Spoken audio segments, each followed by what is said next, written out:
L'histoire que je vais vous raconter, vous êtes obligé de la connaître. Meshulam était le petit garçon d'une famille juive religieuse de New York. Il a grandi dans l'amour, dans la joie, il faisait la fierté de ses parents. Et il n'entendit jamais personne se plaindre de lui, ni parmi les enseignants du Talmud Torah, lorsqu'il était enfant, ni plus tard parmi ceux de la yeshiva. Au contraire, tous vantaient ses nombreuses qualités. La vie était belle, jusqu'à ce que le garçon atteigne ses 17 ans, âge où tout bascula. Sa mère n'était déjà plus de ce monde, et le jeune homme commença à se révolter en rejetant petit à petit tous les principes du judaïsme. Un conflit grave s'ensuivit avec son père, qui en éprouva une profonde peine. Jusqu'à ce matin cauchemardesque où il s'adressa sèchement à son père en disant comme ça « Papa, dimanche prochain, je pars pour l'Inde avec des copains ». Son père allait s'évanouir sous le choc de la nouvelle. « En Inde? Mais qu'est-ce que tu vas faire? Qu'est-ce que tu vas chercher là-bas » Mais il était déjà trop tard, son fils avait acheté son billet et tout était prêt pour le voyage. Il lui dit « Papa, tu perds ton temps, c'est décidé, je pars et je n'ai aucune date de retour à te donner. » Le pauvre père ne savait pas comment réagir. Il gémissait de tristesse et de déception, mais toute sa peine ne réussit pas à faire changer d'avis son fils. Sa détresse était intensifiée par l'absence de sa femme, qu'il avait perdue, et il savait que si elle avait été encore en vie, elle aurait réussi par sa tendresse de mère et son amour débordant à convaincre son fils de ne pas partir. Les tentatives de dissuasion du père se prolongèrent jusqu'au moment de l'embarquement dans l'avion, mais il n'y avait rien à faire. Au moment où son fils s'apprêtait à monter dans l'avion, le père sentit son cœur se briser totalement. Et il lui a dit « Meshulam, dis-moi la vérité.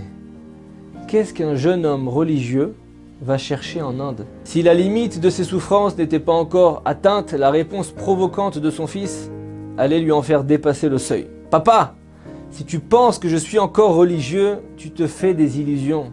Je pars chercher enfin un sens à ma vie. Voilà ce que je vais chercher. » Le père n'en crut pas ses oreilles. Son fils bien-aimé était descendu si bas au point d'abandonner complètement le judaïsme.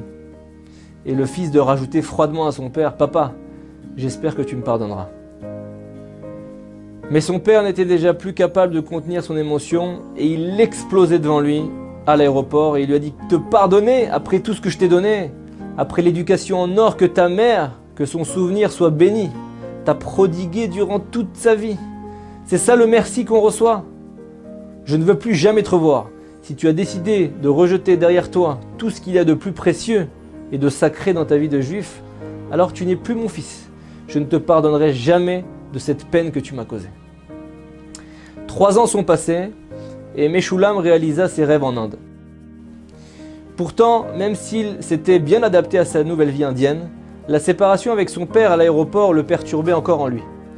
Il essaya souvent de l'appeler au téléphone, de lui envoyer des lettres, mais il ne reçut jamais aucune réponse de son papa. Un jour, alors que Meshulam se promenait dans la ville, en Inde, il rencontra, à son grand étonnement, un ancien ami avec qui il avait étudié plus jeune. La rencontre fut très chaleureuse, ils échangèrent leurs impressions sur leur vie actuelle, leurs souvenirs d'enfance à New York. Puis brusquement, le visage de son ami devint sérieux. « Meshulam, lui dit-il, j'ai eu beaucoup de peine lorsque j'ai appris pour ton père. »« Mon père? Mais que lui est arrivé à mon père ?» demanda-t-il inquiet. Son ami le regarda sans comprendre. « Que veux-tu dire? Tu veux dire que t'es pas au courant? Tu ne sais pas que ton père a eu une crise cardiaque 6 mois après ton départ ?» On raconte que son cœur n'a pas tenu à cause de la peine qu'il a ressentie de te voir quitter, de te voir le quitter pour l'Inde. Comment peux-tu ne pas être au courant? Je comprends pas. Meshulam ne sentait plus très bien ses jambes, ses forces l'abandonnaient, ses oreilles devenaient sourdes. Et il a dû se tenir à la balustrade la plus proche. Sa vie venait de perdre tout son sens. Son père qu'il aimait tant, tout de même, n'était plus de ce monde. Depuis cette terrible nouvelle, la conscience de Meshulam ne trouvait plus le repos. Il ne cessait pas de pleurer, rongé par le remords, la culpabilité, et tout ça pourquoi? Pour une vie de hippie grotesque, dénuée de sens, d'être marginal, de servir soi-disant des idéaux d'amour, de fraternité, tout cela pour vivre sans contrainte, assouvir ses passions au maximum. C'est ça en fait la vérité de Meshulam. Qu'est-ce qu'il était venu chercher ici en Inde? Qu'est-ce qu'il avait trouvé en Inde? Rien du tout. Et c'est ainsi qu'un jour, ne tenant plus, il décida de voyager en Israël. Il ressentait un besoin irrépressible de prier, qu'il ne comprenait même pas lui-même. Il ne prêta aucune attention aux ricanements et aux moqueries de ses copains, ses nouveaux copains. Sa décision était prise, il monta dans le premier avion avec un seul et unique objectif, le mur des lamentations, le Kotel HaMaaravi. Il voulait prier, crier, pleurer, supplier afin d'obtenir le pardon. Arrivé à destination, il se rendit directement au mur des lamentations, le dernier vestige du Beth Amikdash, où on dit qu'il réside encore la présence divine. Il en était convaincu en tout cas. Meshulam s'approcha du mur, posa sa main sur les pierres chaudes. Il avait l'impression qu'elles étaient vivantes. Il était bouleversé. Puis il posa sa tête sur les pierres et se mit à pleurer comme s'il était arrivé chez lui dans les bras de son père.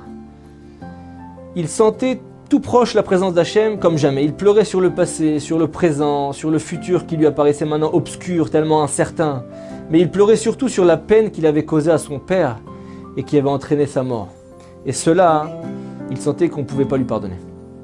Près de lui se tenait un homme qu'il observait depuis son arrivée. Il était très touché par la détresse du jeune homme. Lorsque ce dernier s'apaisa un petit peu, le jeune homme, il lui conseilla d'écrire sur un petit morceau de papier ce qui le faisait tant souffrir, et ainsi ce qu'il souhaiterait voir advenir dans la vie, et de le déposer dans les interstices des pierres. L'idée plut à Meshulam, il s'assit, et puis il a écrit ce qu'il avait sur le cœur. Qu'est-ce qu'il a écrit? Il a écrit « Papa, je me trouve sur la terre sainte à Jérusalem, au mur des lamentations. Si ton âme me contemple de là-haut, je te demande, Abalé, papa, de me pardonner. Je n'avais pas l'intention de te faire souffrir. C'est mon mauvais penchant qui m'a fait faire toutes ces bêtises. Dès aujourd'hui, je te promets de faire une sincère teshuva, un repentir, et de suivre le chemin dans lequel toi et maman m'avaient éduqué.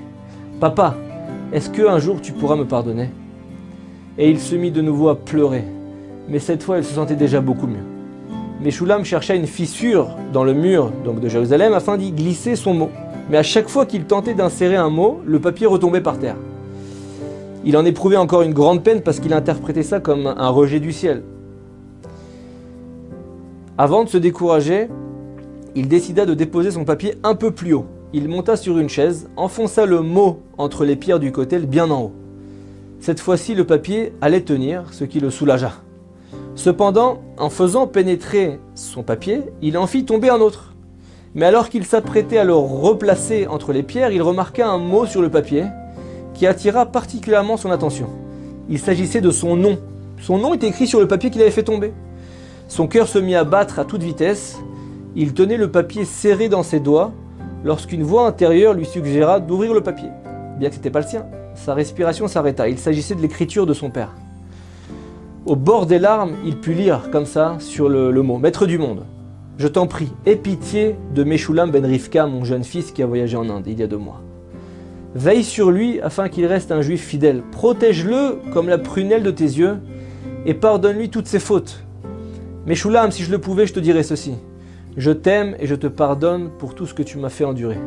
Il est vrai que lorsque nous sommes quittés à l'aéroport, j'étais très en colère contre toi et j'ai dit que je ne voulais plus jamais te revoir. Mais sache mon fils bien-aimé, que je regrette cela et je te le pardonne de tout mon cœur.